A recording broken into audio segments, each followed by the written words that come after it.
సిద్దిపేట జిల్లా దుబ్బాక మున్సిపాలిటీ పరిధిలో కాంగ్రెస్ నాయకుడి హత్య కలకలం రేపుతోంది. చెల్లాపూర్ వార్డుకి చెందిన కాంగ్రెస్ పార్టీ నాయకుడు వంగ బాలరెడ్డిని గ్రామ శివారులో రేణుకారెడ్డి అనే మహిళ తన కుమారుడితో కలిసి చంపేసింది. అనంతరం దుబ్బాక పోలీస్ స్టేషన్లో రేణుకారెడ్డి లొంగిపోయింది. దీంతో వంగ బాలరెడ్డి హత్యపై పోలీసులు కేసు నమోదు చేసి దర్యాప్తు చేస్తున్నారు. భూ తగాదాల నేపథ్యంలోనే హత్య చేసి ఉంటారని పోలీసులు భావిస్తున్నారు. మరోవైపు పరారీలో ఉన్న రేణుకారెడ్డి కుమారుడు సోన్ రెడ్డి కోసం పోలీసులు గాలిస్తున్నారు. ఈరోజు దుబ్బాక పోలీస్ స్టేషన్ సంబంధించి చెల్లాపూర్ గ్రామానికి శివార్లో ఉన్నటువంటి ఈ యొక్క పంట పొలాలలో బాలరెడ్డి అనే ఒక వ్యక్తి దారుణ హత్యకు గురి కావడం జరిగింది.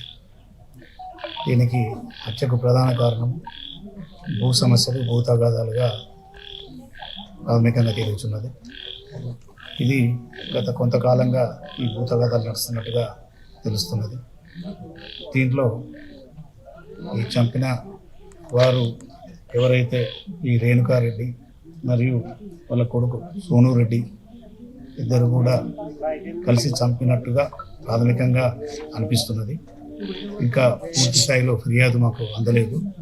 ఒకసారి కుటుంబ సభ్యులు, వాళ్ళ బంధువులు ఎవరైతే దగ్గర వాళ్ళు ఉన్నారో, అక్క చెల్లెళ్ళు, వాళ్ళని పూర్తిగా విచారించి వాళ్ళ యొక్క దరఖాస్తు మేరకు తదుపరి కేసు రిజిస్టర్ చేయడం జరుగుతుంది.